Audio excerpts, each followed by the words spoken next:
Hello and welcome back to the Cities Skylines series. Today we're going to be making a university. This university is going to be a mixture of a European university and a American university. The university I went to was obviously based in the UK, so I've taken a lot of inspiration from that. It was a red brick uni, so it's quite an old university. I actually went to Hull.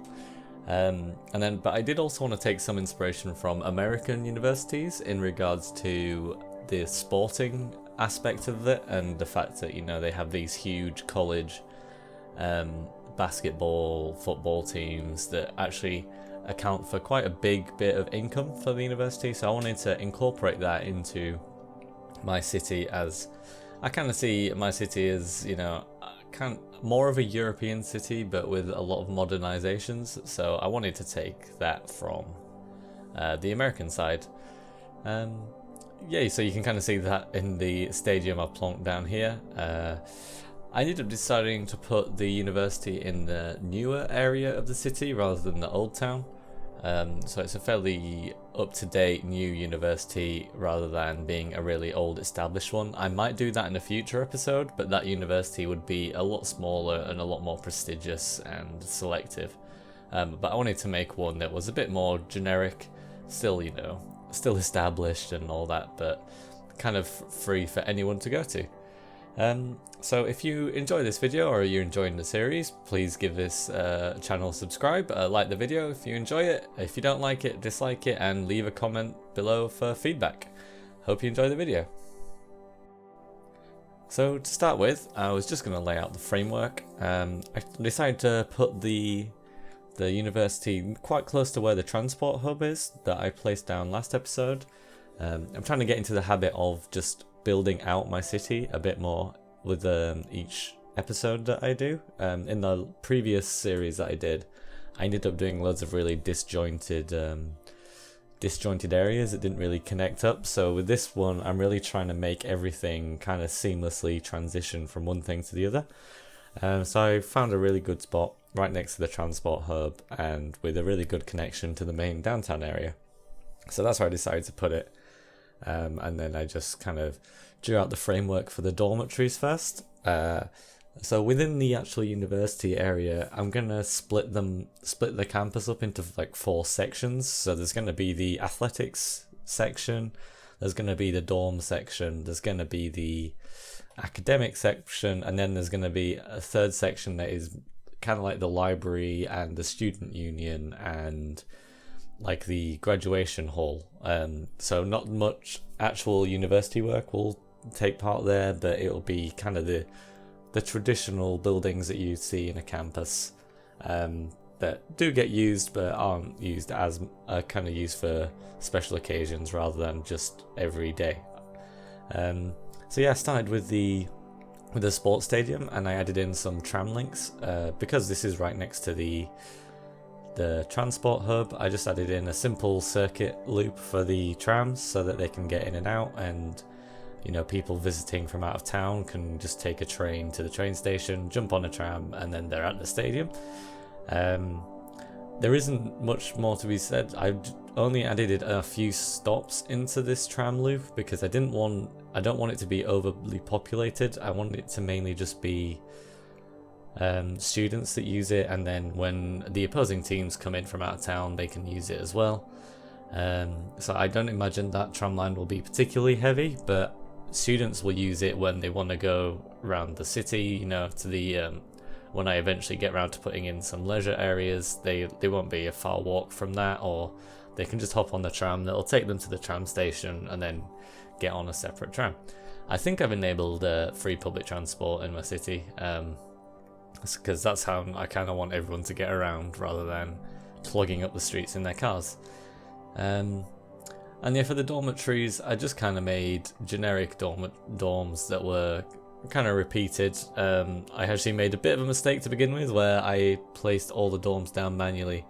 I ended up just making one block because all the blocks were identical, and then I just used move it to copy and paste the blocks into the other areas. I didn't go into too much detail with the dorms because well, from what I remember at least, from my first year, the halls that we stayed in were very generic. They weren't very there wasn't much character to them really. They were very basic. They came with a kitchen, with a laundry room, and there was like a little hub that had like a bar in it and stuff, and some like a small gym and stuff, but it wasn't really very major. So what I decided for my uni was the dorms would just be to sleep in. If you want to go to a gym, there's a gym around the corner. If you want to go to the student union, it's only a short walk away. That's kind of what I wanted to do with that, rather than having this really big built up area for the students to sleep in. Because I have no idea how it is in America, but definitely what in the UK, your halls just tend to be, you go there to sleep in, to pre-drink before you go out, and things like that. So I left that very generic. And then for the actual university buildings, I found some cool assets on the store that were kind of like old-timey buildings. The way I was going about this was you tend to have in the UK, you tend to have a building per department. So you would have like a psychology building, you would have a computer science building, you would have engineering, maths, physics. They'd all have their own faculty area and their own building. So that's kind of why I had all these separate buildings in. And I found these really nice assets that kind of reminded me a little bit of some of the buildings in Hull, where I spent university. So I kind of jumped on those and used those. I didn't put too many of them down, and then I added in loads of walkways to kind of spruce up the area a little bit, and then I added in a clock tower just to give a nice iconic feature for this area. And I did a tour around Cambridge University not long ago, and they had a big clock tower, and the punter that was taking us around was saying how the reason it was there was so that the students had no excuse to be late at all. So I kind of wanted to replicate that here. Not that that's much of a problem anymore. Well, I say that. It's not a problem to keep the time anymore because everyone has a mobile phone, but it's still definitely a problem getting students to lectures on time. And I have to admit, when I was a student, I was kind of part of that. And then I was experimenting with this big science tech center. I thought that might be really cool, but ultimately I didn't think it would fit in with the aesthetic of the university I was going for. So what I might do in a future episode is have like a big science research park that maybe has like a launch pad, it's a bit NASA-esque. It'll have an observatory, it'll have a big science tech center. Kind of like the idea of my city being, contributing to society scientifically, and doing some good in the world, which with everything going on at the minute we definitely need. So yeah, I might do that in a future episode. I think that could be quite interesting. And yeah, this is just like the section where I have the library, the big library building, the student union, which I don't know if you have those in America, but in Britain the student union is essentially just a big place you go where all the events get organised. The student council kind of sits. They normally have a bar or a club that's a lot cheaper than anywhere else in the city, and they do student deals. There's the students shop, all that kind of stuff is all kind of kept in the student union. So I did in a small building for that.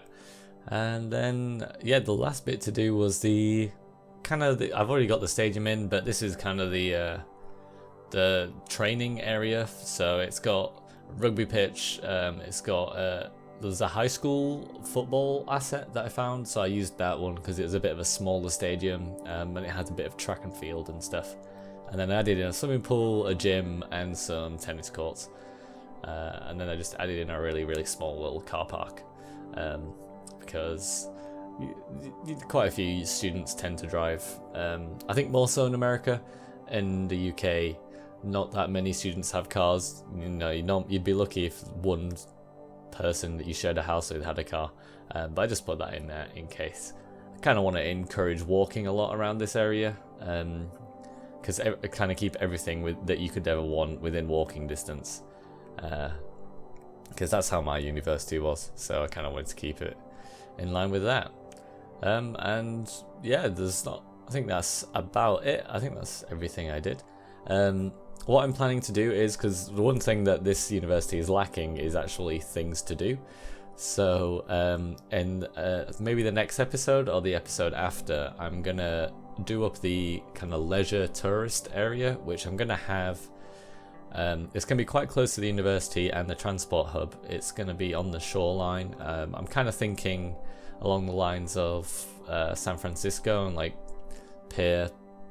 I can't remember. Is it Pier 39 or something? Pier 41? I can't remember off the top of my head, but that's the kind of vibe I'm gonna go for. So there's gonna be a load of bars, restaurants, clubs, maybe a few hotels and stuff, and hopefully that'll give the students something to do.